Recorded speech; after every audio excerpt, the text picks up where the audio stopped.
every time that I deliver an insoles, I also explain the insoles. I also put it a pattern how to wear that and increase the hours and just meet you and the insole and integrate the information. But they always get combined with maybe another professional. Maybe you know how to derivate to another professional, or maybe just with physical therapy and all those things. So, but never the insoles lives alone. Never. Yeah, we used to get, some people don't like hard orthotics. Some people don't like soft orthotics. There's nothing worse. I would never do that. There's nothing worse than, I went to see my physio and they said these were too hard. I went to see my physio and they said they were too soft. I need more correction. I never told anybody anything to tell. I never said to anybody you shouldn't be doing that exercise that the physio or the other rehab therapist or the chiropractor said to do. I never said that. I was always like, great, keep doing those. You to do this alongside.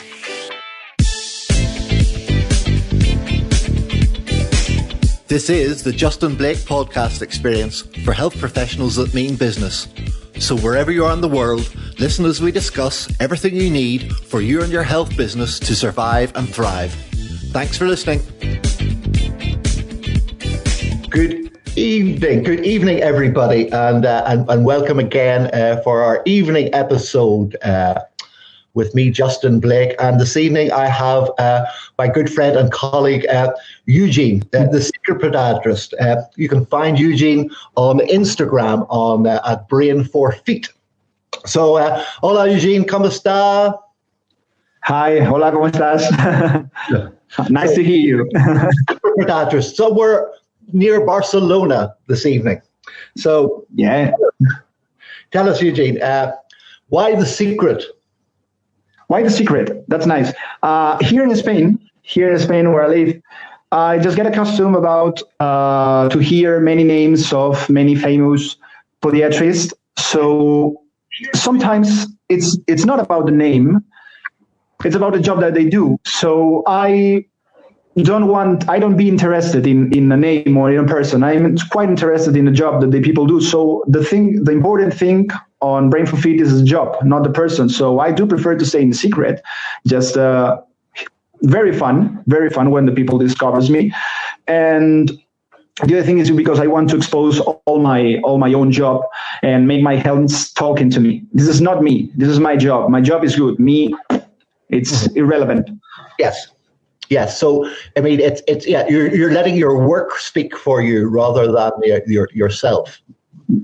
Yeah. It's all about the job. The things that you put on the patient is what really in podiatry for sure defines you, not your name. And I have no memory of names. That's another question. Yeah, I remember faces, but I'm pretty poor with names. But I will, and directions. I'm good at directions. If I've been to your house once, I'll find it again. But not very good with. And so, tell us a little bit, because before you were a podiatrist, you were a biologist. Yeah, my real vocation or my first love in the world to study, it's after I do my high school. I'm gonna do the college in site biology. I'm a huge fan of plants and animals, so I get the specialization on plants and animals, so organisms and systems. So quite good, quite well, but I want to go further, but they invite me to not follow one because my marks, that's another times, And once I just have to quit that, I just working in a supermarket just to pay my own college. And one familiar of mine, my uncle, just calls me just to help in an orthopedic workshop. Yes. So for me, it's better than a supermarket for sure. And I really want to start a new thing. And the first time that I started an orthopedic workshop, that was a nightmare for me. I see a lot of deformities, pathologies, a lot of things that they were too hard for me on the first times.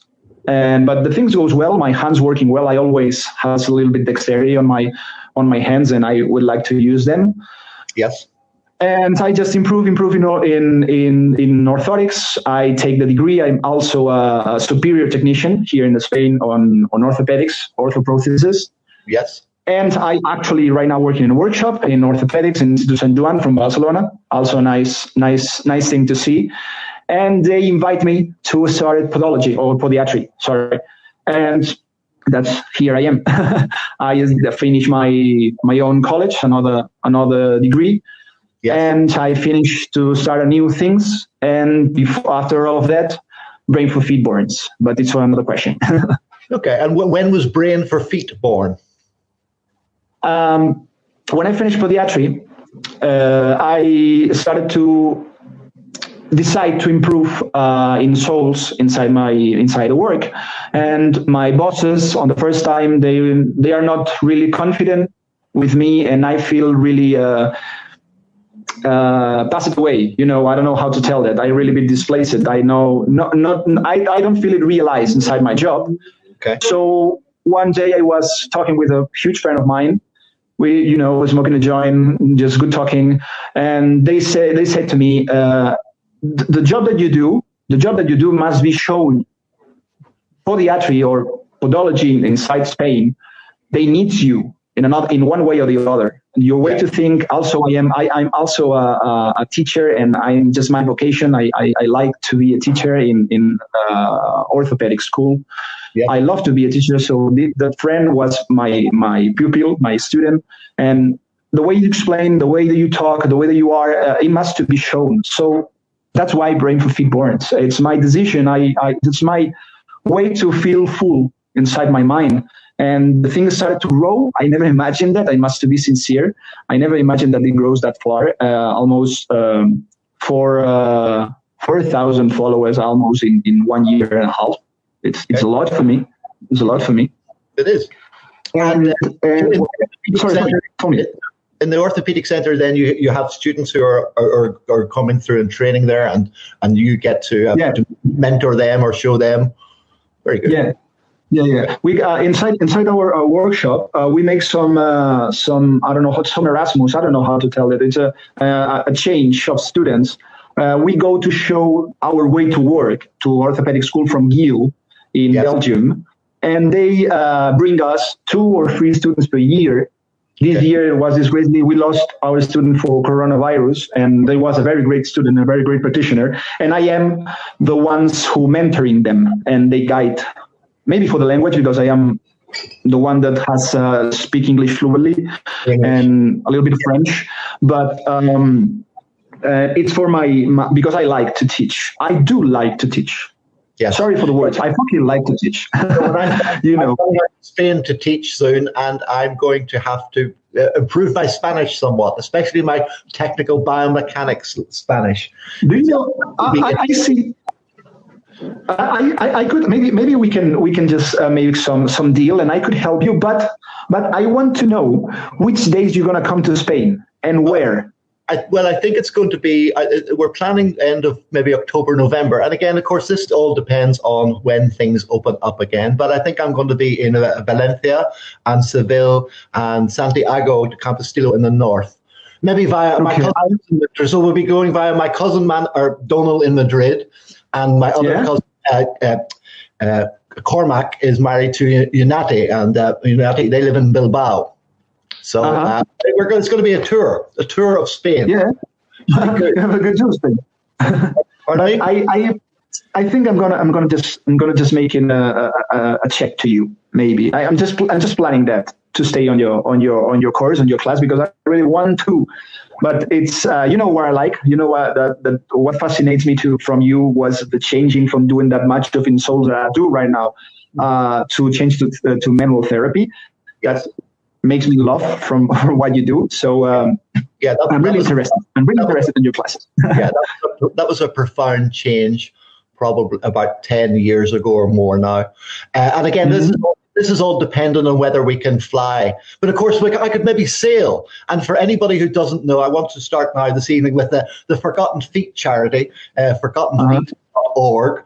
It's UK-based charity which helps to provide podiatry services to the homeless, and they are planning a cycle ride next year, 7th of May, I believe the start is, from Land's End to John O'Groats in Scotland. 900 miles cycling in 9 days. It will be epic. So I was thinking about that. And last Friday, I came up with the idea. So sorry, Tommy, if I didn't tell you before, but it was only last Friday. It was like, we can sail it as well instead. So we're going to sail cyclists in a boat from Land's End up through the Irish Sea. Actually, we may stop for a day or two, give them a chance to catch up. And then we're going to go around through the north Scotland, around the Hebrides, and up to John O'Groats. So there's been great interest already. I think we're going to need a bigger boat already. Okay, we're going to need to make a bigger boat because it will be nice. And you're publishing very well. Yeah, so that's going to be for the Forgotten Feet charity in the on the Forgotten Feet. Let me just check. It is forgottenfeet.org. And that's going to be epic. There are 50 podiatrists to cycle. I think we'll get more. And excuse me, I think we're probably going to we're going to get a big boat. We're probably going to be able to take about 16 or 18 people on a boat. I could skipper it, but it's we're going to get a professional skipper on to give us a hand. I think will be the way to go. That should be quite good. And so certainly beats cycling, and to say we'll get there quicker. Being a fair wind, good wind, maybe 5 days, so we could stop off. It's going to be lovely. Yeah, that'll be good. It's going to be lovely. You should come. I think you said you wanted to cycle it instead. Yeah.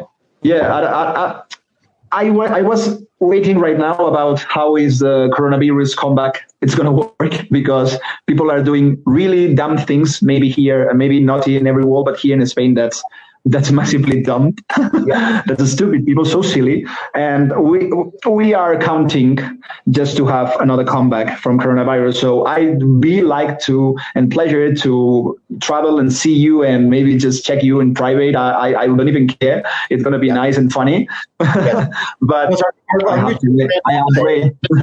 our mutual friend Jose, he is moving to the UK. So in August, we believe again everything being okay. So he's going to be in the UK. So Jose has no excuse for not cycling. And maybe we could have teams. He has to pay the tax. 3 teams in the he's going to have to fill the car with the hammer to see him because he's not going to be able to get the good stuff in when he gets to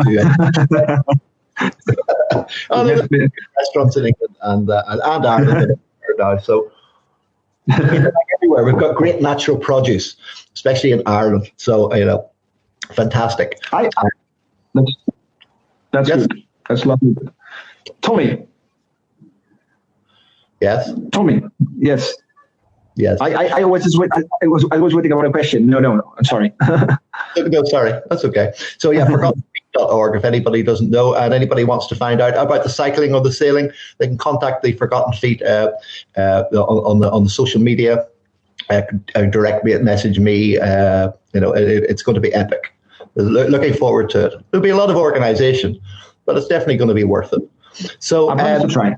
So back to insoles. Yeah, I made lots of insoles. I was very hands-on, especially in my ski orthotic days. I went to France to CIDAS, and had training there and came back to the UK, and that was a little bit strange at the time because I had gone from just taking a cast and sending it off to the lab with a prescription. And I came back, it took me a while to actually get to grips with actually making my own. And if anybody's not familiar with the CIDAS system, it's a little bit just custom made orthotic carbon. I begin with them. I begin with CIDAS. When I started in the workshop together, you'll decide, and then you mold with the vacuum bags and the heat and element thing. So it was quite a different way. So it took me time to get up to speed on that. But again, it is more versatile.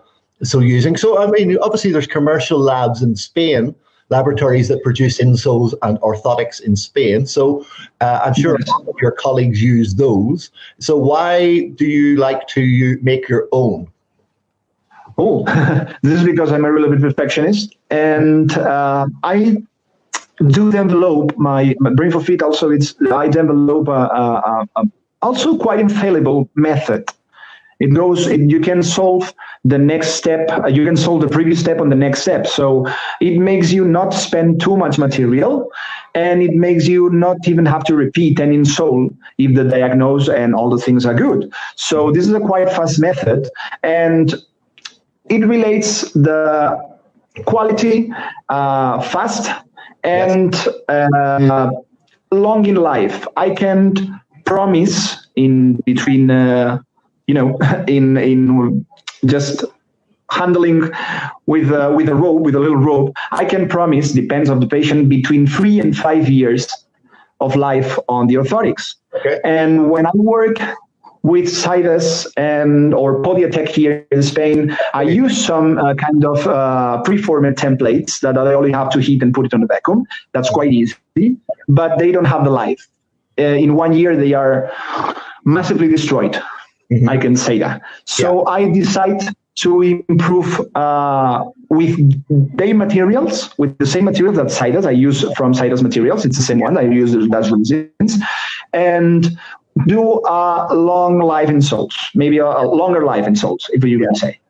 Yes, and because it's, that's interesting because, as you say, the material gets deformed over time. When we spoke with French ski guy Bernard the other day, he said, the top ski racer, their boots, they get new boots every 5 or 6 weeks because the shell is deformed, the material, the material creep over time is what they talk. And the shore, depending on the shore. So professional ski racers, 5 weeks they get a new pair of boots because they distort the shell. I think it's not the same to pay a pair of boots than insoles for sure. Well, they're sponsored. They're sponsored, so they get. Okay. So that's the same thing. I don't get it. They get their boots specially ground. They get the alignment ground into the boot by their boot tech guy and all their ski. Is it sponsored? Yeah, it's interesting you say that because this is the thing. I mean, when I was using the orthotics labs and people who use orthotics labs for their insoles, a lot of times there's a tick box that just says to laboratory discretion, and a lot of people just use that.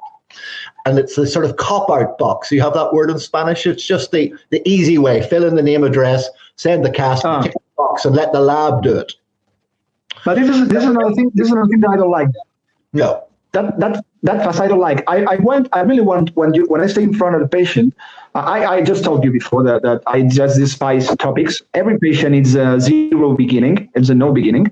You started from 0 point. So you have to apply as we just chatted the last day with Jose. They have a context. They have an objective. They have a lot of things that they think about in soul. So once you analyze the patient and diagnose, I do like to just take a look at the molds, play with the molds, decide and take in a little bit of time just to spend with this patient by myself. I don't know if it's a little bit clear or a little bit romantic. I don't know.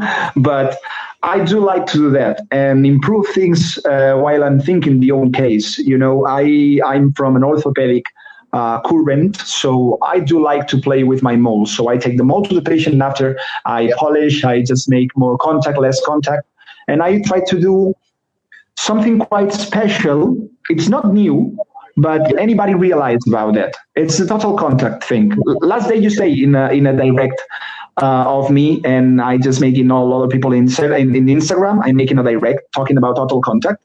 Yeah. That was a different way to understand insoles or a different way to understand orthotics. It's about proprioception. It's with this idea that I try to promote my way to job, I can reduce rigidity and hardness and weight on my insoles. So I make 40 grams insole for a paddle player, and they are really functional. Sorry, for a what player? Paddle. Paddle player. What's paddle? Paddle player. You know paddle? No, it's a quite type of tennis inside a box, inside a glass box. It's very famous right now in Spain. Paddle. You play it with your hand or you play it with a bat? No, you play with a pallet, with a little bit racket. Huh? So it's a little bit like squash.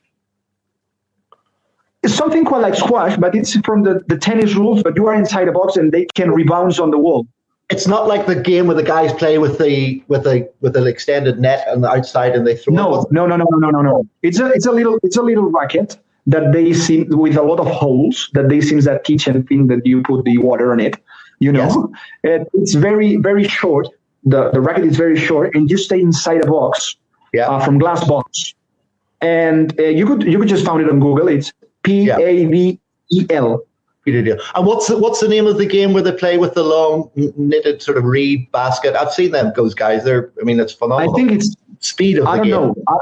I don't know the name of the game exactly, but I think it's from Bilbao also. It's from these places. Yeah, in Ireland, we have handball.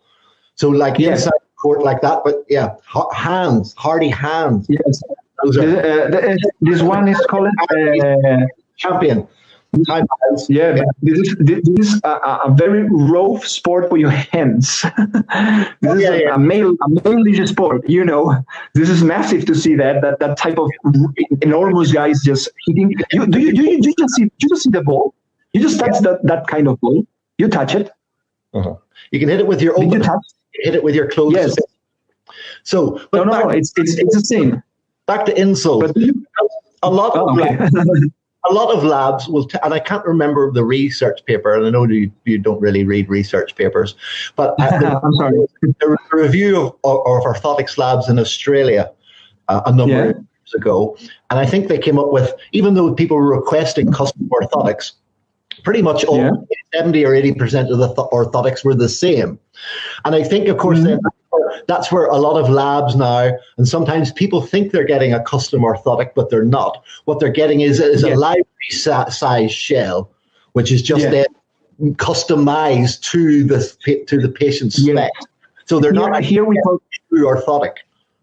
Here we call 3 different type of orthotics. It's shopping orthotics. The silicone base, Dr. Scholl orthotics, right easy. In shape orthotics, that's what I do. It's everyone is unique and it's for one patient. And after they want a standard adaptate. It's the same one. Standard adaptate in one name. They want these ones that they are already prepared, and you only have to vacuum it and put it on the heat. That's the 3 different ways. But I do like to make the patient just quite individual and quite unique. And for sure, the orthotics are for one context, for one patient, for one thing, for one situation. So I like to make my ones in shape, totally in shape, if I can say. Totally. Yeah. Like my colleague John Weir in Ennis in Ireland. John just loves to make his own orthotics because, he's been doing it for so long now. And certain things that he does, the labs do, that he just doesn't find is good enough. So he likes to make them himself. But, and again, go ahead. Sorry, if I can say that, there is one thing about the labs that you told me that I not totally agree. It's about the lack of materials. I'm a material professor in orthotics in the school, so I improve my material knowledge, and also I help so many distributors just to create a new material, or maybe my demandings maybe make them create a new one just for me. There are special things. I'm quite perfectionist inside materials, and I do improve my knowledge in it. But once you got the system and the 3D impression, or maybe the polisher, it's only one material, 2 or 3. And I think there is a short menu of materials right now. It's about right now. Maybe on the future, handmade is lost, and we can do all between 3D print because they are quite confident also. But right now, for me, I can play every day in my workshop to construct or to build my own insoles. So different materials. Yes. It's about you just put yourself. Sorry. The brilliant thing is, you could take it now, and they can go and have a walk or have a run, come back later and have an adjustment and another adjustment. Yes. Just get it perfect. Yes. I really like to put myself some quite objectives and try to relate material with an objective. Yes. In this way, I can complete very different objectives from the same patient in one all-in-sole with a different playing of materials. Yes. It's a different thing, but I grow in this way. I specified on this way and even on materials. And I'm just writing by myself a little guide of my own clinic review. Mm-hmm.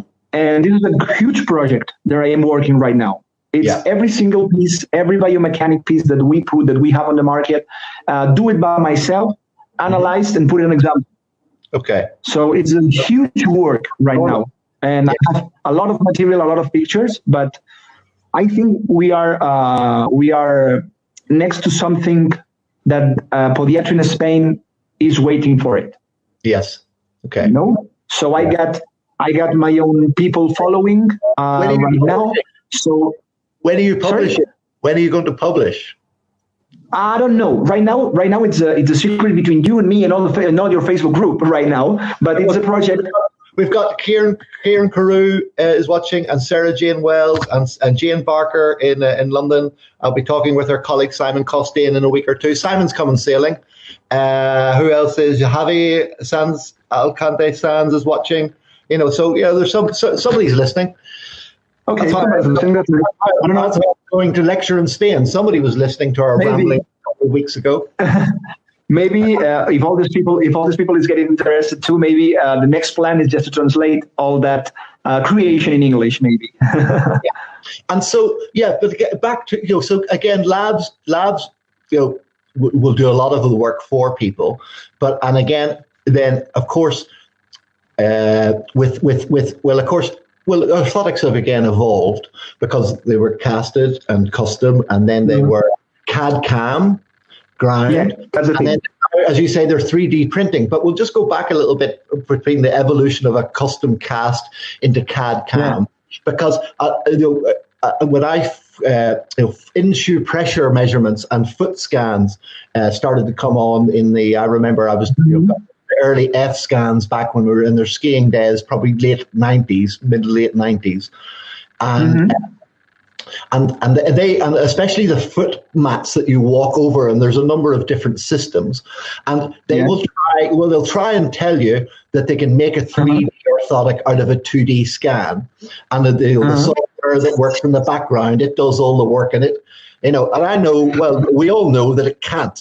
It can make a very good effort, but depending on the software that's running, anybody out there wants to tell me wrong or show me the research that says you can't. I'd love to see it, but you cannot make a 3D orthotic out of a 2D scan. Doesn't happen. The software does a very, very close job, but nothing like a casted or molded to direct contact with the foot. Yeah, that's another thing. That's another thing that I am very agree with that, because one of my objectives, just playing with orthotics and playing with the patient. Normally, you can resume, but be careful with that. It's not a rule. You can resume, or you can just reduce everything through the movement of podal helix on the patient. Yeah? Podal helix. Okay, explain that for me. Okay. The podal helix is the shape that with the movement on the bones and the dynamic force goes forward, makes the bones move up, down, medial, and lateral. Okay. Triplanarly. So yes, it's quite explanation in 3D, but we can only see the 2D movement. That's like an S from the foot, that that S, that the road of the maximum pressures of the foot. It's quite a simulation of the podal helix. So that's one of the things that I'm agree with you about. The 2D cannot make a 3D orthotic. Okay, that's what I'm agree. Yeah, and again, well, there's CAD/CAM, and then there's direct milled orthotics. They take a block and direct milled. And one of the crazy things that I thought those were great orthotics. They come with a little ridge on them, but I didn't realize until I talked to one of the guys, one of the labs. What they do is, you take the cast and you send it in, and it's scanned, and they grind it out. Then, do you know what they do? Put it in a big tumbler, like a big washing machine, with a load of pumice stone, and they tumble it to get the edges off. For polishing. Polishing. But they throw them all in with a whole load of stones, and they stick it on a cycle. And it's like, and the result was good. hold on, somebody's taken a goniometer and taken measurements and taken all and use all this amazing computer technology, and then you put it in a washing machine with a big bucket of you throw it in the trash. If anybody doesn't know that, that's what they do. That's how they get the rough lines off. One company patented the line design that it draws or something. Yeah. And then, of course, now we've gone on to 3D printed. Yeah. 3D printed. That's the new thing. And I think Simon Bartold was talking about when he was doing his research. And I think everybody knows Simon and his footwear. In a couple of years even, we're going to be able to walk into a store, have a foot scanned in some way, and have a 3D printed orthotic or insole or even a shoe made for you while we'll have a coffee. That'll be amazing. Yeah. Amazing. But again, it all depends on what the software is that's running behind. Oh, yeah, for sure. So that'll be fantastic. The 3D printing will be very, very interesting. 3D printed shoes, amazing. But I still think, I'm still saving up for a pair of custom made, shoes, proper, German Street brogues. I don't think there will be, even with you can walk into a store and have a pair of shoes printed in a year or two for €50, $. I still think there will be a market for custom orthotics. I definitely do think. The same way as this is not a loss. No. This is not a loss for individual, the treatment with the patient, and this is not make this podiatry or this part of podiatry biomechanics to pass from the health to commercial sector directly. Mm-hmm. I don't know. Maybe I am just I am just a romantic, but really we can just change the diagnose, the valoration, the specific work for the patient to just go on a shop and just buy your custom or your in shape insoles. It's that easy. I think so. It's my question. It could be possible. It's not a loss. It's not that just go rewind. Mm-hmm. I'm not to tell.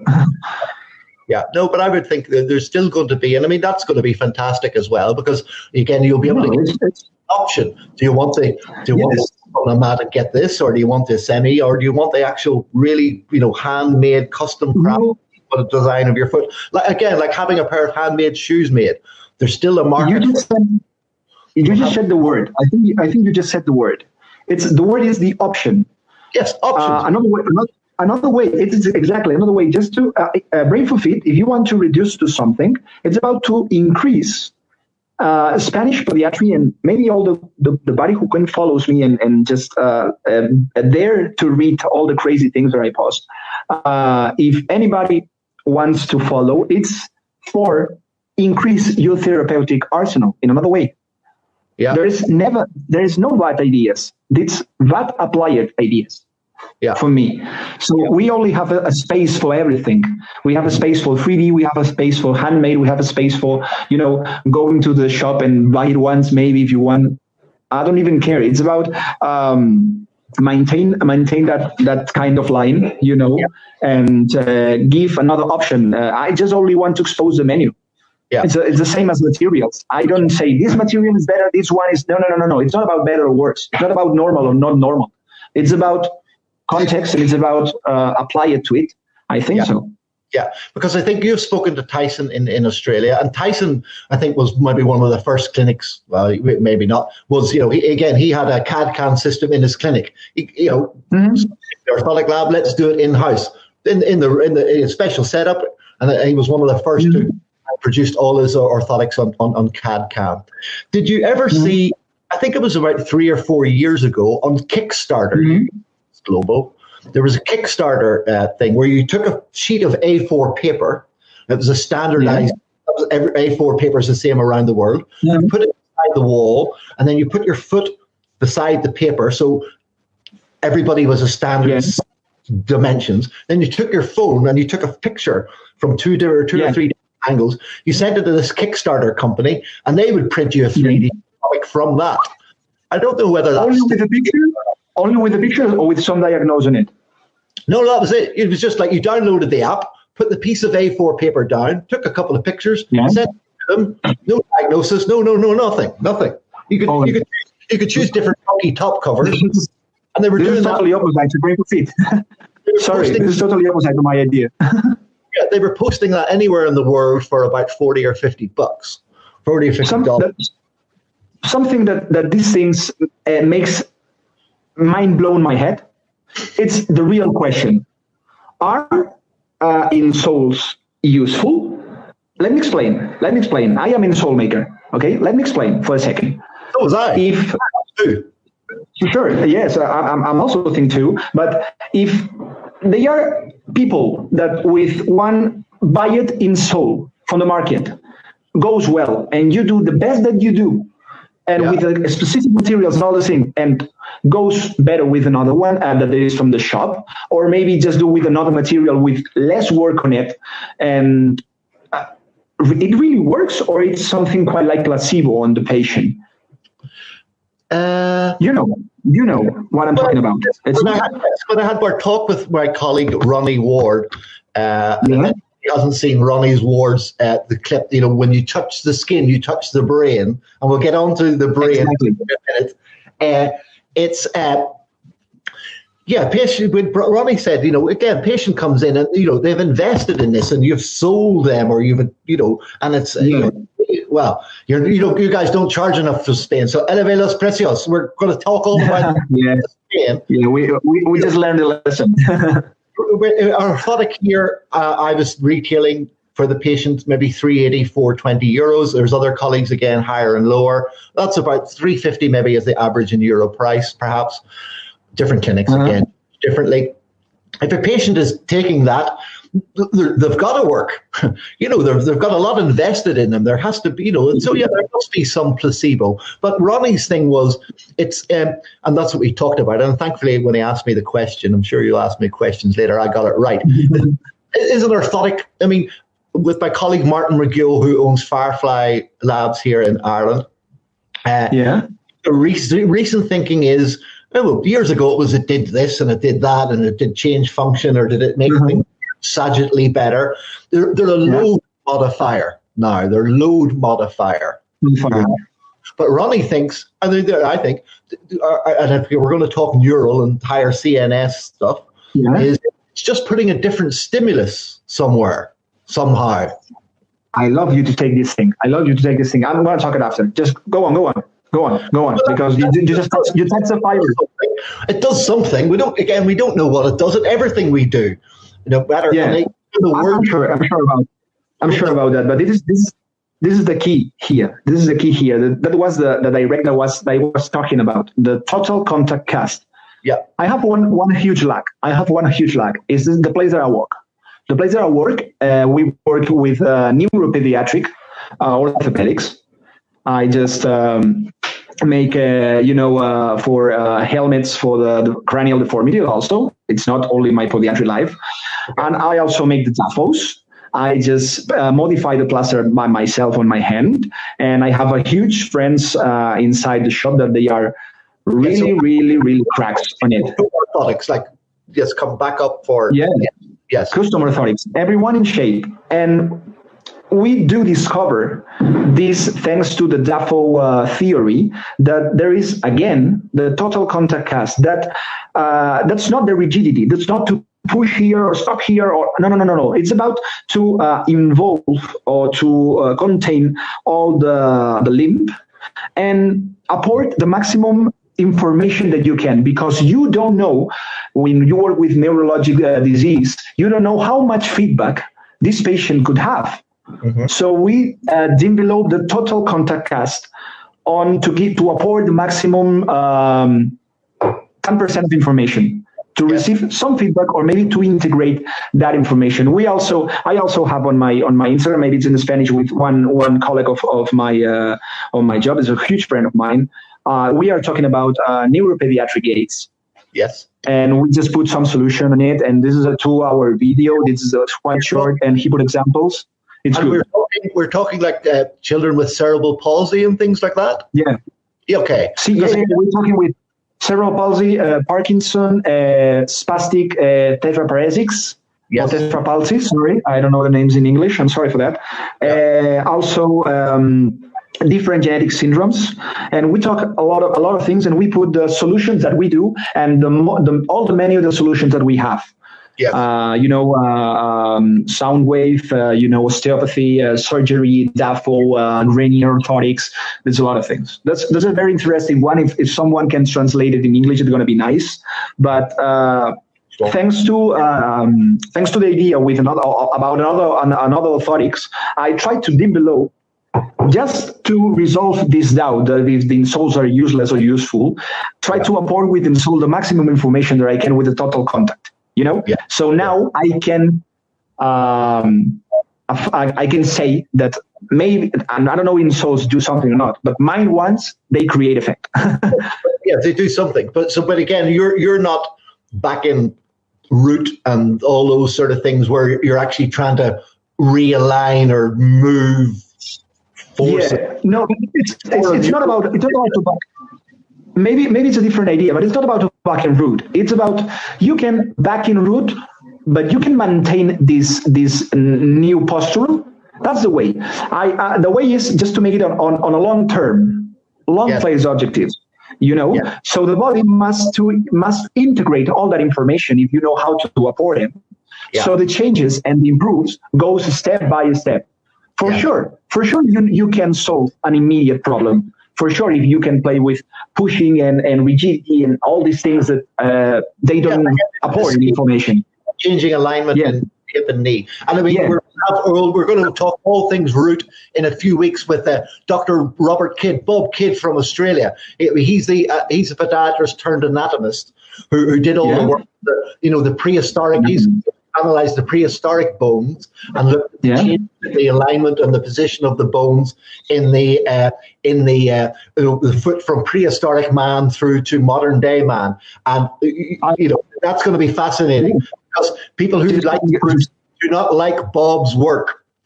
So start brushing about it, and because that anatomy, his papers are on my on the private Facebook group, and I'm just going to pull up because he sent me the other day the title of his what he actually did his PhD in. And if I can spell G, we'll pull that up. So so everybody's going to need to brush up on their anatomy before then, because that's going to be an amazing talk. When he first brought out his papers, and the people who were root biomechanics guys didn't really like it. That should be. You can keep talking. I'll find Bob's email. That's exactly. And I've mentioned it on a couple of calls before. Again, back in one of the summer school courses, we had a presentation from a guy who was doing exactly that with cerebral palsy kids, very hypertonic. Had a video of them like you have walking in his corridor in his clinic, and then he was making very simple flat insoles, but just with elements in the maybe a little dome underneath the cuboid, no mechanical correction, and the difference before and after when these children walked on, all the hypertonicity just dropped out. It's amazing. It's amazing. Here we go. Bob's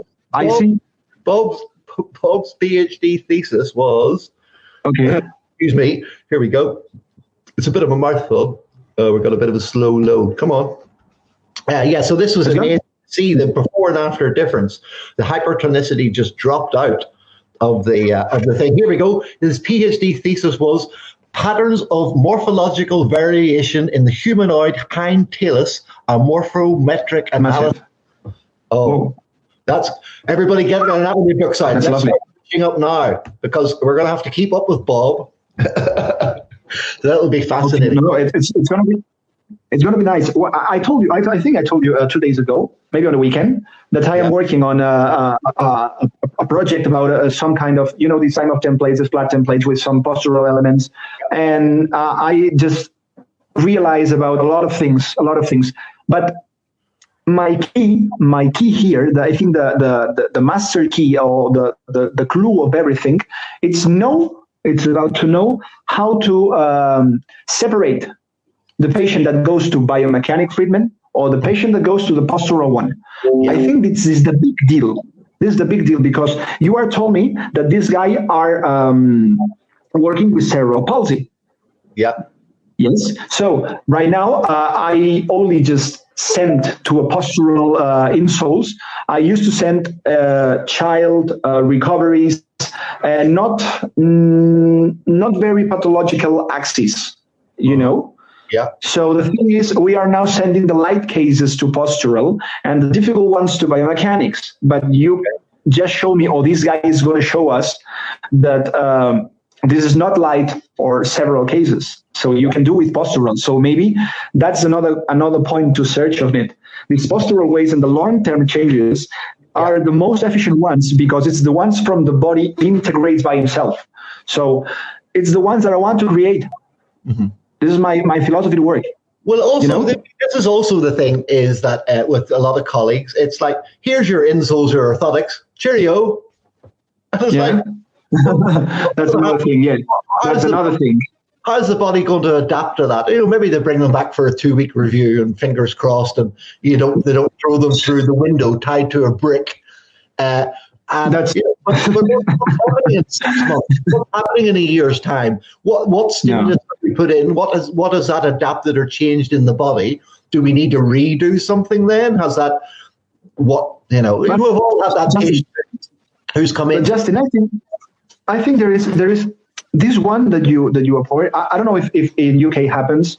I don't know exactly, but in Spain, I think. Sorry for that, but there is something that it comes from the college. This way to treat the patient, the topic, normal and current way from normal, current, and topic collect that we all have. Yeah, it's because they come to the university, they come to the college with this way, and they don't change it never. So I think the problem is in the beginning. Yes. There is so much things in the university that I would like to change. I'm sorry for that again. One of my objectives is change. Let's teach biomechanics and all the stuff you teach in the 3rd or the 4th year in the 1st year. Let's swap it around. I've been talking about. That's not only slap it around. That's not only slap it around. In Spain, I just can talk with Spain, and I can talk with Barcelona or Catalonia, a podiatry college. But the thing is, they show you how to treat, and treat. But they never show you how to listen the patient, how to explore well the patient, how to listen all these muscles, how to understand the body of the patient. You know, they show you test rules, axis, but just stop for a second, put your hands on the patient and listen, observe, shut up. Yeah, well, of course, a lot of the, I know, talking to other colleagues who do lecture on our own courses, I mean, they have a syllabus to stick to, and the syllabus is set by the college and the university, so they have a little bit of room to maneuver, but not much. Uh-huh. But it's, where was I going with this? It's taught around, but it's also taught from years ago, the same notes of, and Bob talks about this. I think he said notes that belonged to somebody's father who was taught 30 years before. Exactly. He taught the same biomechanics. Crazy. Exactly. Also, but because especially in the UK, I was trained, the idea was when you finished, you were going to go to a health service job, and you need to be able to perform in a health service job to see 15, 20, 30 patients a day. Exactly. And that's what you were prepared for. So that's what you were taught to do, was fix stuff very quickly and get through the list, because there was an ending list and there wasn't any thought. But maybe back to a little more what Ronnie talked about is that we don't even need to start with an insole. I mean, it's how we speak to the patient, and this gets on to how we listen to the patient and the words that we use in the right order. I've had patients who've come before who've told me about their experience with other colleagues, and it's just like, he had a look at me and he just started writing and said I needed some orthotics. He didn't put his hands on them. He didn't listen to them. He didn't meet them where they were then. It was... There is a lot of colleagues that they know how to treat the patient before the patient enters. What the fuck? It can be possible. You can have maybe a barely a light idea about how the patient moves on it, but you don't know anything about the patient. And you just tell me that you're going to put it in the soul. Oh my God, just come on, stop it for a second. Just take a second. It's going to not affect you. But that's, the hashtag. About, and the quiver of arrows for your treatment. But if you only have the orthotics, in your No, for sure. We have a lot of menu. If you only have an orthotics in your arsenal to treat them, well, guess what? They're only going to get an orthotic. Nuts. What if they don't need it? And that's the thing.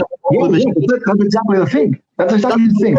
That's the thing about all the machines in the shops or all the things that go bing. It never tells you don't need an insole or an orthotic. Never. Why is that? For sure, because they have to pay machines, for sure. No, the thing is, that's the thing that I want to show also in my profile in Brain Feed. I had a hashtag. Let's put it: brain it or die. Brain it is about think, brain it or die. Brain or die. Yeah. Brain it or die. It's about think in front of every single patient. It's not a rule. Increase your therapeutic arsenal. Insoles are just one branch from this huge tree that we have to treat the patients. You know, well, we have manual, we have exercise, we have physical therapy. Sarah Jane says, thankfully in Glasgow Caledonian University. Hello, Sarah Jane. Sarah Jane's coming on. She said she wouldn't in a couple of weeks, but she's just qualified 2 weeks ago. The other day, dude. Sarah Jane, you're coming on. She says, in Glasgow Caledonian University, we hardly issued insoles ever. We were very patient history focused on rehab. We did dry needling and MOBs and manips. God, that's where anybody wants to go. Glasgow's the place. Yeah. And if it turns out students like Sarah Jane, oh my God, that will change. She's amazing. That's it. It's taught the wrong way around. And just the words and how you, as Ronnie said, watch Ronnie's talk. It's how I'm a big guy. Ronnie's a big guy. It's how you approach the patient, how you speak and interact, and what the clinic looks like. And there's so many factors that people don't think about and take into consideration when they're dealing with patients. And so, a lot of patients, and this is what I talk about all the time on my business sort of thing. People are coming in, they're worried and they're scared. That's why when you ask them how long they've had this problem for, they're like 5, 6 years. What? It's not that they didn't want to get it fixed. They were worried and frightened and concerned and didn't want to make a mistake and maybe had tried other treatments that hadn't worked. And we've all had it. You have. I think my record is about 8 pairs of orthotics in a bag. I do know one colleague who put up one time. Somebody had 12 pairs of insoles and orthotics. What's mine that? One is 7. And then mine one is 7. So how many? Mine one is 7. Only 7 pairs of insoles that they come from another college.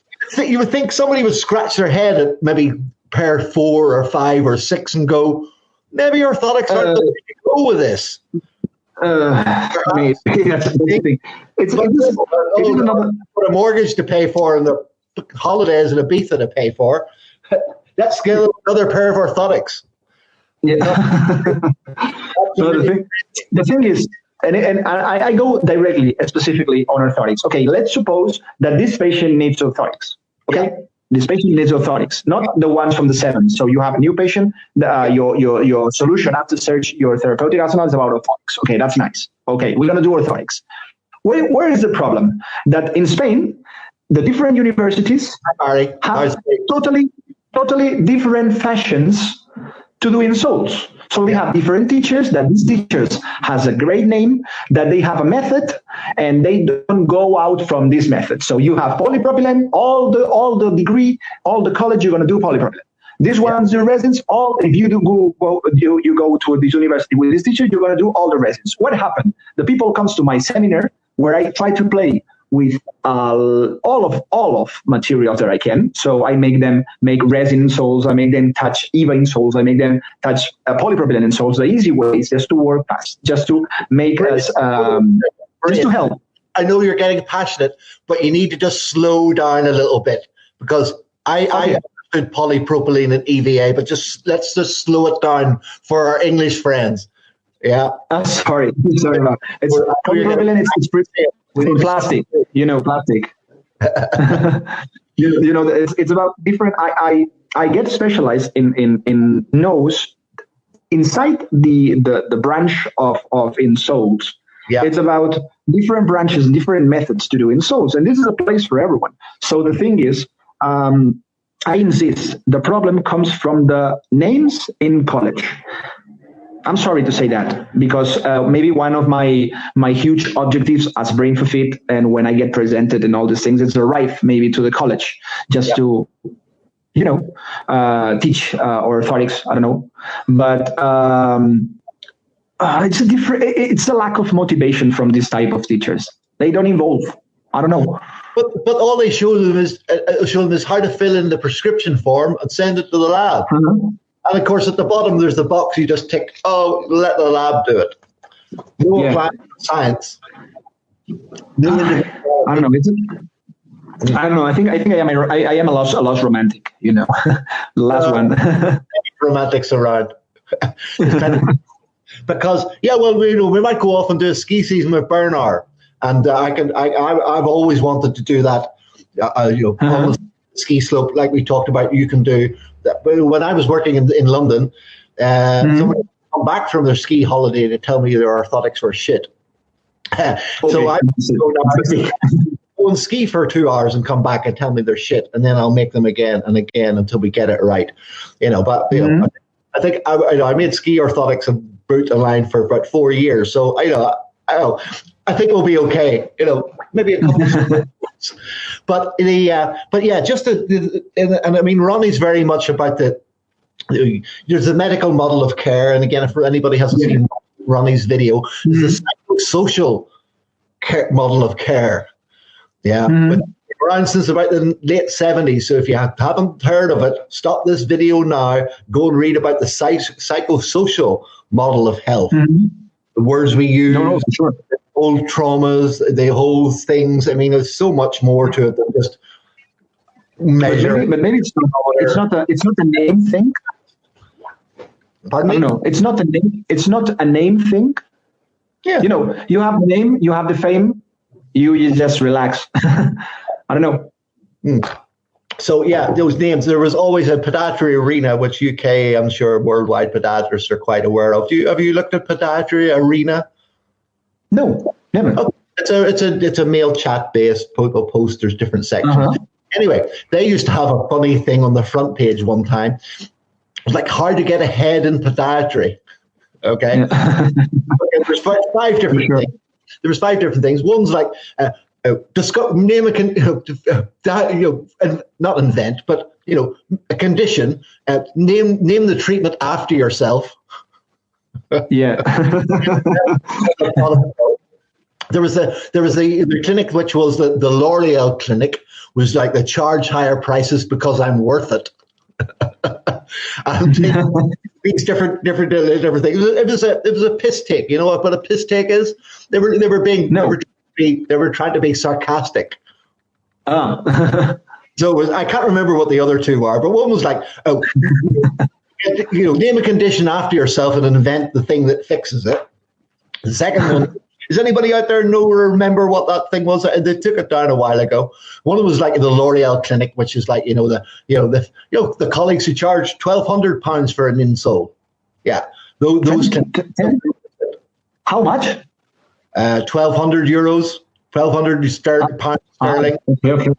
Okay. Sorry. I didn't understand an astronomical number. Sorry. What the fuck? No, it's not. If you're selling it to somebody who is, say, a Premiership footballer, and you can buy him with a £20 insole, is he going to value that as much if you sell him a £1,000 insole? When we go to work for Real Madrid or Barcelona in a few months next year, Brian, yes? If the player, will he value the €20 insole, or will he value the €2,000 insole more? Which does he perceive as better? Yeah, for sure. We just found that working outside Europe. We just found it in Romania that that when we put in the price, we have to increase the prices because people don't get confident to a low price, and this is not related with the quality of it. Again, it's a bit of the market. Yeah, Sarah Jane says €1,200. Where's £1,200 sterling? Where is that, Sarah Jane? Yeah, this is it. People don't value it if it's not. But I mean, if a guy's earning €500,000 a week, he doesn't care. Yeah, I know. Let's charge him 20,000. It's like a speeding ticket. He's not even going to feel it. No, I don't know if I say lucky or pitiful, but I don't have this type of patience. I don't have this ultra elite. She says she knows a pod that sells shells for 850 euros. Oh, the worst one ever. The worst one ever I had. Oh, this is so bad. So bad. Yeah. In West Dublin, out in County Kildare, lady comes to see me with tib posterior tendonitis. Excuse me. I was doing foot mobilization. She was like, I saw a chiropractor 3 weeks ago, so I'm waiting for custom orthotics. Okay. So I saw her 3 or 4 more times in the couple of weeks before she was due to her custom orthotics. Oh, she turned up really happy one day. Okay. Let me see them, I said. Took out, the hard Dannenberg Vasily orthotics with the the hole. Yeah, hole. That's what the chiropractor had given her. Charged her 800 euros, taken a cast, and give her a pair. Made her wait like 4 or 6 weeks, and give her a pair of 800 euros. Yeah, 800 euros for a pat in a cast. Sorry, I'm not 800 euros. I talk biomechanics. Yes, that's what he charged her. I showed her on eBay. Amazon. I pulled up Amazon. You can get them for like £32 delivered. What? My God. Yeah, that's it. And I mean, I had other colleagues in London, and we're not going to start slagging colleagues, where I lived in Streatham. And so colleagues in London close by were putting 2 and 3 year old children into carbon fiber. Yeah. They are sorry, but it's great. Size of this, little ones. Little Sarah Jane was coming to see me because she wanted a second opinion, because did little Sarah Jane really need a custom? Yeah, that's again. It's the same again. It's about it's not health. It's commercial. It's market. I don't know. This is not what I put it in. This is not what I mean. Yeah, well, that's horrendous. Yeah, Sarah Jane, it was horrendous. I told her she should. I mean, I phoned the guy up and asked to speak to him, and he didn't get back. I wanted to tell this guy, give him a piece of my mind, especially like he told her it was casted and he was going to do all this Billy bullshit, and then made her wait like 4 to 6 weeks. The lady had like post tendonitis; she could hardly walk. She'd seen him like 3 months before. He had done loads of chiropractic stuff, then hadn't fixed her, and then flogged her 800 quid pair of orthotics and made her wait another 4 to 6 weeks.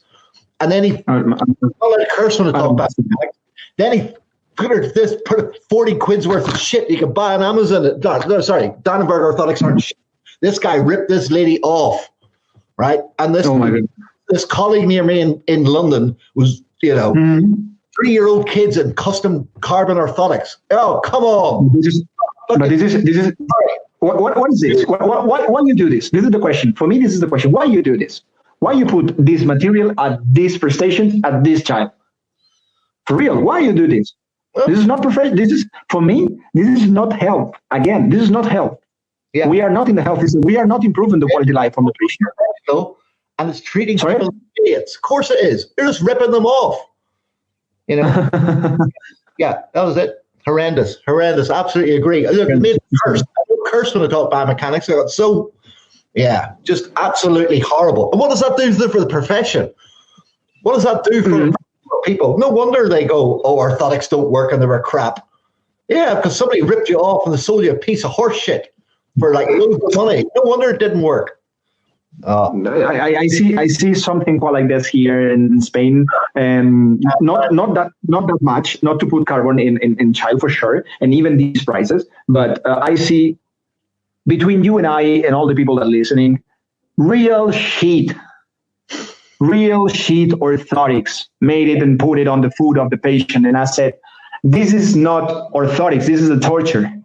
Imagine that assessment. Woman walks in. Oh, let me see. Stand up. Oh, yeah, you need some orthotics. What sort of assessment is that? He never put his hand on me. He never assessed me. What are you doing?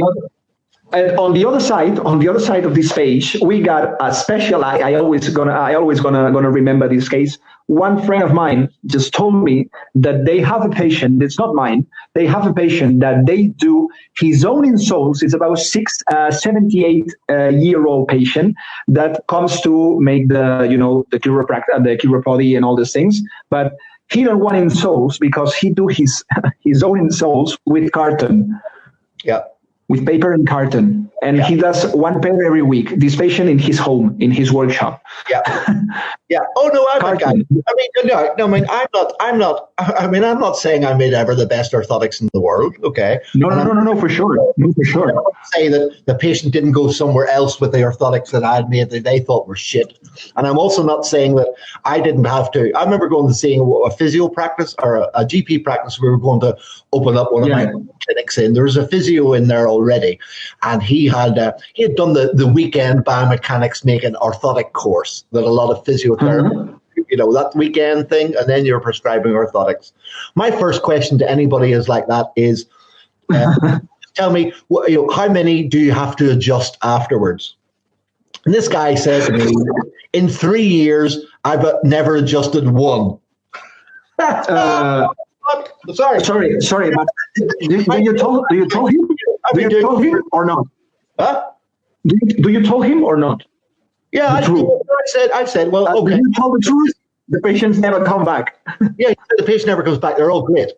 I said, well, I've been doing this for nearly 30 years now, and I would think I need to make an adjustment. And even as just a little shell grind or as trim of the extension. Sometimes it's just to see the thing. 5-6 pairs. A little tweak. Uh-huh. This guy was like, no, I've been doing this, and I did the weekend course, and mine are perfect. Fuck, sorry. Goodbye. Not kids, crazy people. No. And Rem's on. Hi, Rem.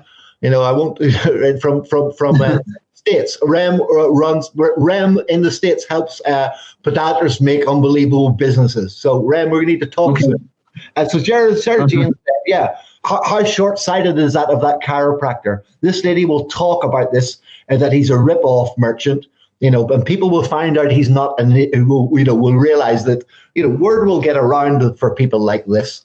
And so, I mean, it's just, but again, it used to be like, say, I can't remember what I was going to say. It used to be patients would say, oh, yeah, that was it. I used to say to patients, when they came back and they told you, well, you gave me this advice the last time I saw you, but I've still got this problem because I didn't follow the advice. I would always say, fantastic. Right? I've got more and kids to feed and holidays and the beach to go to. Don't do the stuff that I told you. Your problem will never go. And then exactly. Every time, I told you you wouldn't need to do it as often. No, keep not doing it, and I can get more money. But I don't want to. I want to get better. I told the patient when you normally comes that kind of woman that they don't. This is not the age just to wear high heels, And I told, and then she said on our last talk. I mean, I hope you've watched some Sex in the City since. Have you? I know what it's about Sex in the City. I didn't follow it, but I know that. We're not going to say, we're talking about FME pumps, and I'm going to pull up, and you can keep talking because my friend Cameron said, no, in Spain it's called something else. So what's the to kiss the feet? What? You keep talking. So we were on about women and shoes. You keep talking and I'll find it. No. This is why you told to the patient, fantastic. When there comes a woman with all high heels and I can go on wearing high heels. And I said, go on, it's more money for me. Yeah, that's it. With your clinics, it's more money for me. Go on. For sure. You're doing all the wrong stuff. Here we go. So when you guys didn't know what FME pumps were, and I tell you, every Spanish lady has watched Sex in the City. Have you seen them? For sure. Okay. Now I understand. Okay. It's called Beso los pies. I kiss the feet. Okay. Yeah. Beso los pies. Yeah. And that comes Beso los pies.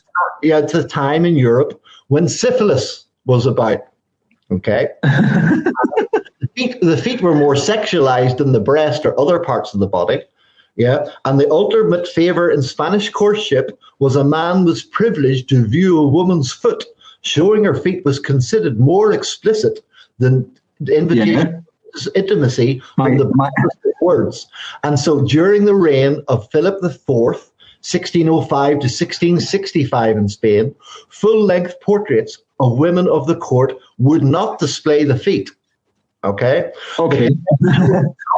By Anthony van Dyck. He was one of the Dutch guys who the Spanish guys got down. Paintings of English women never showed their feet. According to Rossi, when Bart Olome Esteban Murillo, do you know him? No. Anyway, no. 1682, painted a picture of the Virgin Mary with her toes exposed. He was severely reprimanded at the Spanish Inquisition.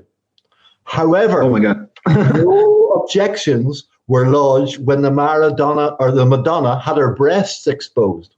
So, for sure. In the 17th century, breasts were okay, but feet were a no-no. That's all Los Pies comes from. Anyway, what Sex in the City? You need to find out about F me pumps. Yeah, that was it. Okay. We talked about the patient doesn't come to see you with a pain in her foot. Yeah, the patient comes because she wants to go to her daughter's wedding in September and dance in Jimmy shoes, and that's why she's really there. She's not there because of the pain in her foot. She was there because of what the pain in her foot is stop her from doing.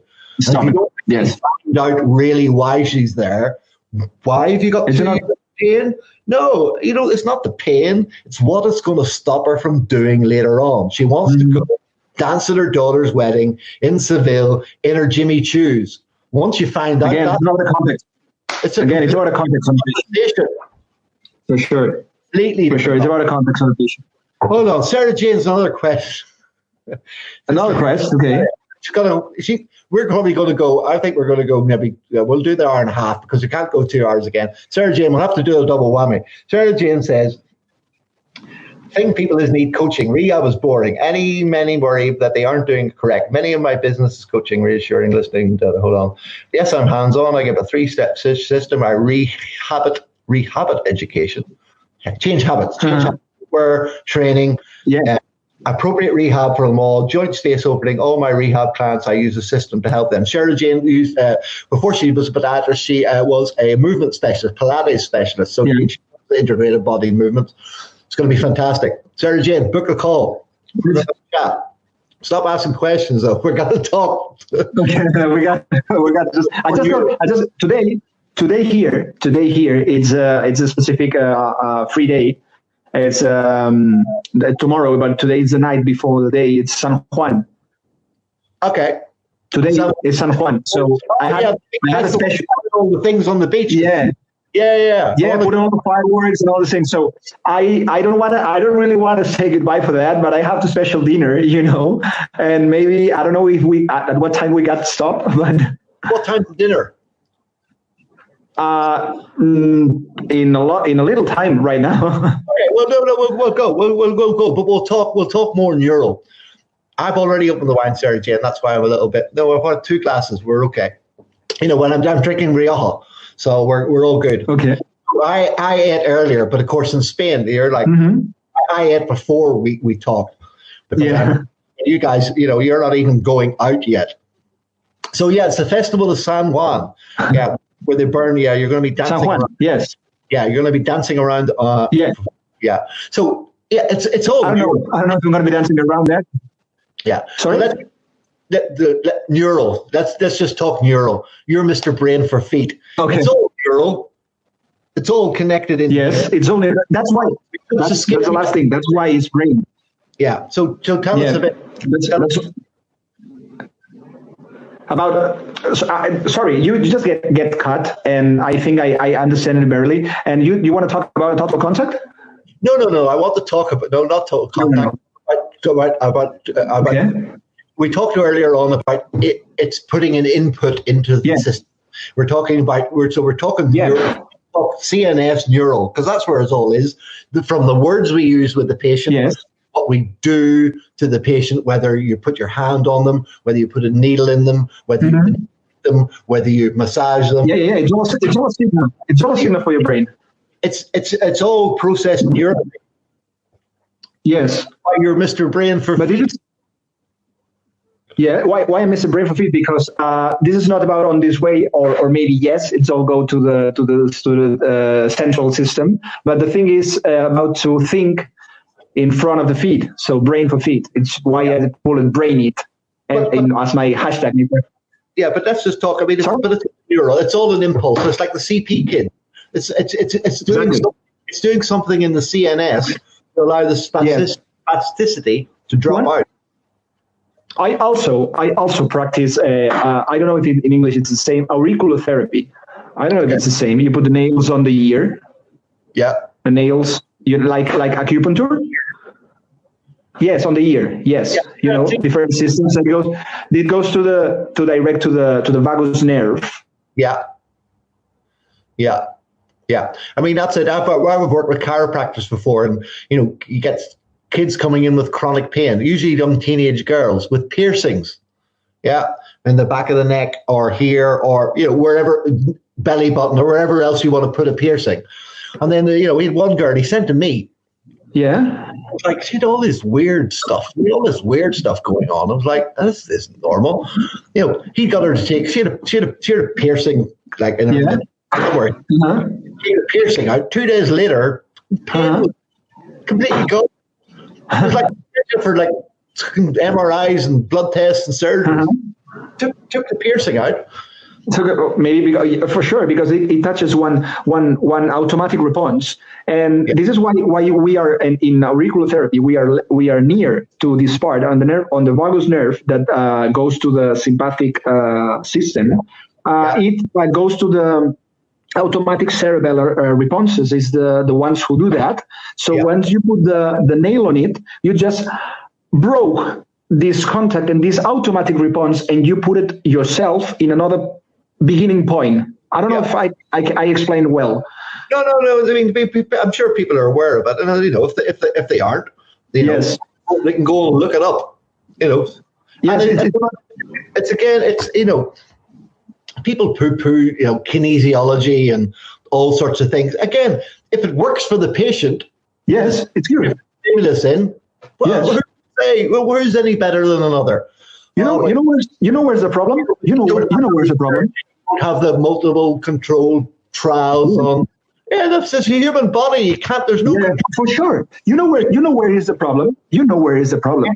Everybody just because they haven't got a control. Yeah. Yeah. But you know where is the problem? Where? The problem is that when you have one therapy, you doesn't count the others. Yeah. And the key is the multiple therapy. These ones from acupuncture, yes. This one's from acupuncture, auriculotherapy, kinesio, osteopathy. They are combined treatments, so treatments to combine on it. Yeah. This is not a single one. Still on the journey, on the search. Yeah. Because I haven't found anything that's helped everybody in the same way. And that's anybody unique. Anybody's unique. Orthotics were always fingers crossed. Yes. I never got them through the window with the brick, but it was always hope. Oh yeah, they were great, fantastic. I'm magic. I must know what I'm doing. And then same problem. No, these are poor. I haven't really helped. The thing is, I'll every time that I deliver an in souls, I also explain in souls. I also put it a pattern how to wear that and increase the hours and just meet you and in soul and integrate the information. But they always get combined with maybe another professional. Maybe how to derivate to another professional, or maybe just with physical therapy and all those things. So, but never the souls lives alone. Never. Yeah, we used to get, some people don't like hard orthotics. Some people don't like soft orthotics. There's nothing worse. I would never do that. There's nothing worse than, I went to see my physio and they said these were too hard. I went to see my physio and they said they were too soft. I need more correction. I never told anybody anything to tell. I never said to anybody you shouldn't be doing that exercise that the physio or the other rehab therapist or the doctor said to do. I never said that. I was always like, great, keep doing those. You to do this alongside. I mean, I never. And how that's always so bad because that puts down the patient's head that these aren't.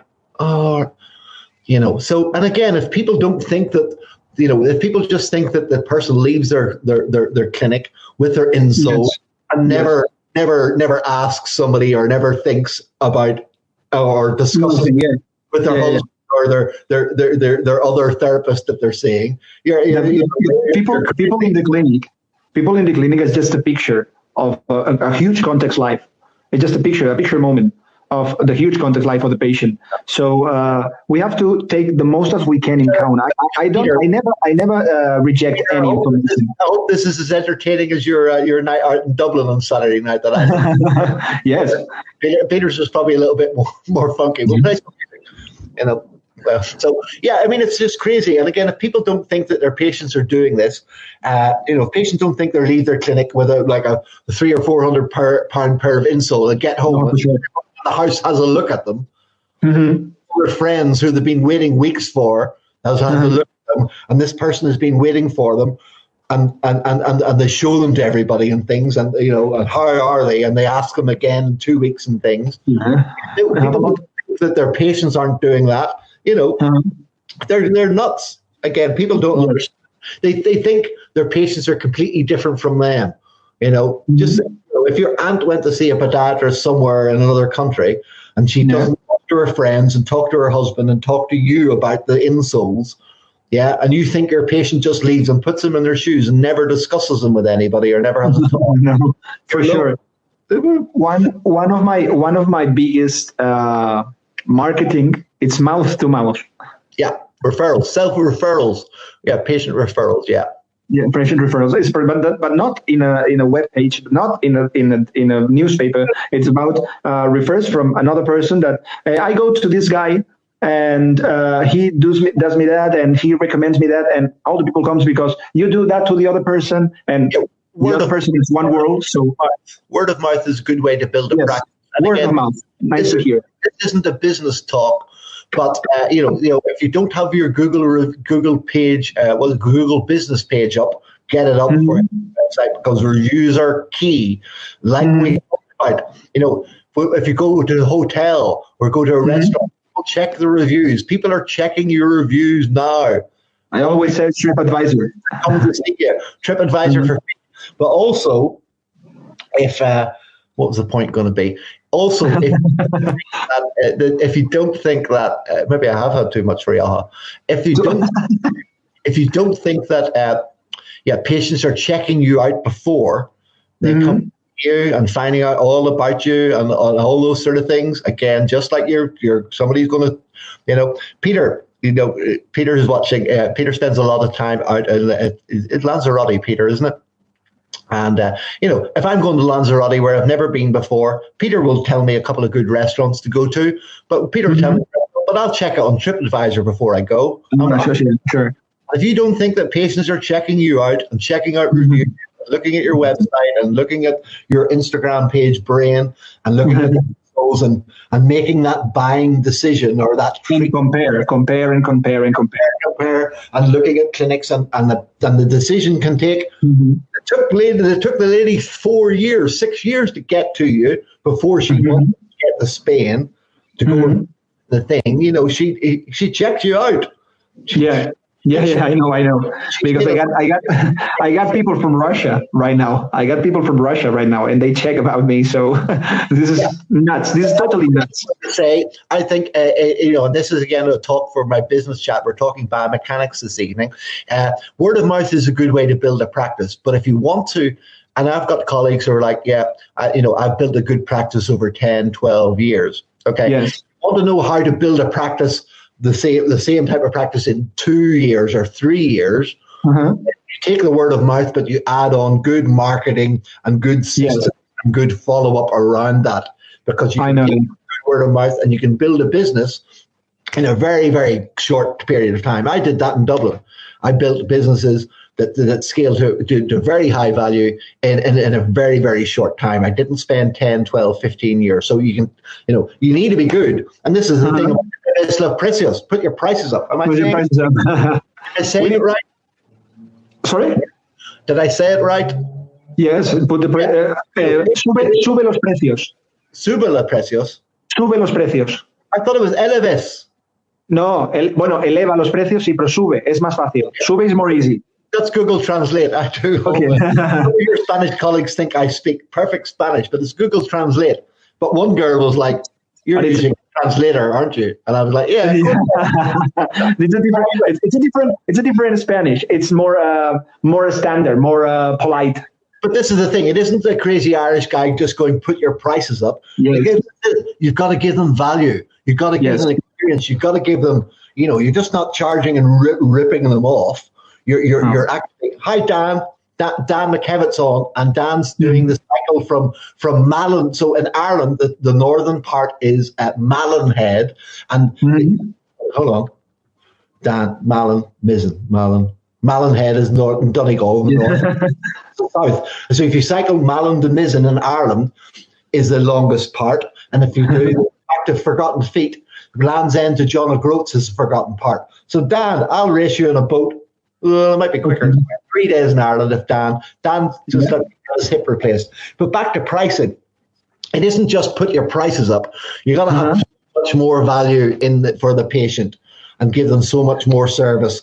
And again, it's like me choosing a hotel. If I go out to stay in, if I go out to Lanzarote and Peter doesn't let me have his villa, I'll be looking. I'm not going to choose the cheapest thing. I'm not going to choose the cheapest restaurant. I'm going to look what's going to give me the best value. And that's what patients do. And especially now, and these times when people are really concerned about their health. And guess what? We're in healthcare. And this is a golden opportunity. Everybody's been exercising. Everybody's been out getting fitter, healthier, cycling, running more, getting fit because we've been told we need to do this. We need to do health. Yeah. And guess what? We're in healthcare.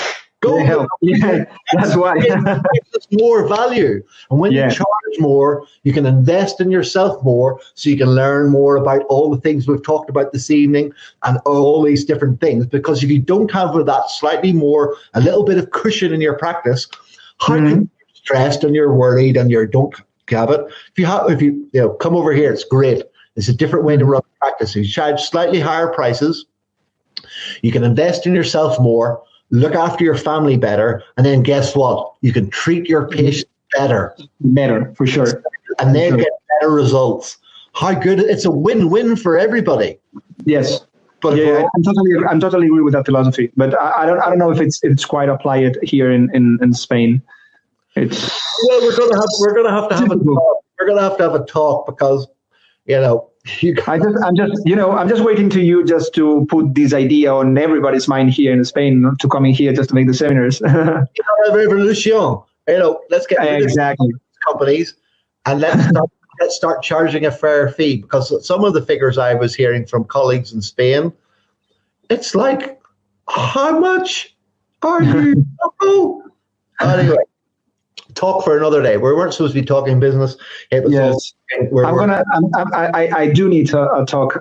Maybe just some further in time. We're gonna need to talk about business because I'm thinking I'm gonna need you. Okay. Yeah. I'm coming out to Spain. I'm coming down, and also Mallorca. Guess what? I'm getting on a J yacht. Sean McCarter, my colleague, sailed with for a couple of years ago. When I did my epic sail from Cape Town to Australia. Sean, I had his wife. If anybody doesn't know what a J-boat is, they're old America's Cup boats. They were around in the 1930s. These things are amazing. I spoke to Sean the other day when starting to organize the sailing for the ForgottenFeet.org. And Sean, my wife used to work on those. I'm flying to Palma. I'm going to get on a J-boat. It's a dream come true. Look, anybody seen one, look up just a J-boat yacht. It's going to be unbelievable. It's going to be unbelievable. So, finish off the show this evening, eh? Yeah, for sure. There's going to be a little bit of party, I'm gonna just make a cheer for you and your Faustino right here. That is taking a companion with us. So it's a good chat, Justin. I just stay very, very improved, very, very well, very comfortable, very comfortable. I told you before, I feel so super little in front of big fishes like you. So thank you for everything. And you are really fun, and I'm I'm really emotional right now. So it's very fun. I had a friend at home who was tragically killed last week. One of the rugby guys. Sorry. We were all at the funeral, and all my old rugby friends, and so sad. He was killed in a work accident.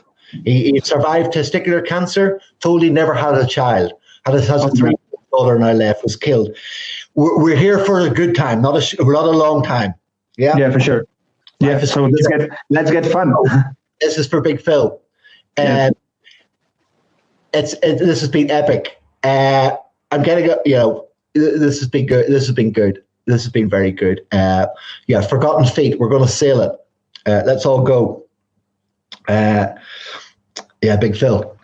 Okay, that's it. Thanks, everybody. Get your anatomy books out. Rob Kidd is coming on in a couple of weeks. I don't think he's booked yet. Sarah Jane. Well, let's get Sarah Jane on Friday. Sarah Jane, you're coming on Friday. Okay. Because Bob Kidd's going to be epic. I mean, he has research into that hindfoot tail of stuff. Pass me the link because we want to see that. We're going to because this is the other thing, we've talked about this before. People don't know their anatomy, right? Sure. They're on the wrong side of the foot. They don't know where things run. They don't know what's connected to what and what's pulling. And exactly. Anatomy is a big pillar. For sure. Anatomy is the best pillar. Huh?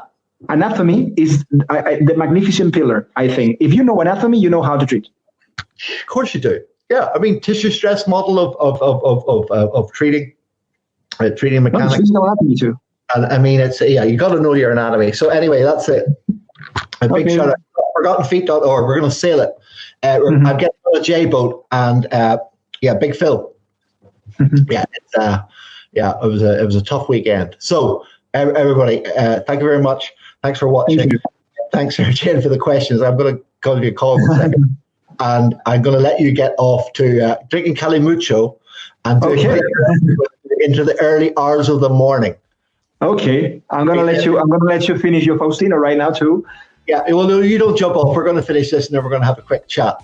But yes, thanks for everybody for watching, and we're on Sarah Jane's on Friday, either she likes it or not. Talk soon. Okay. Bye-bye.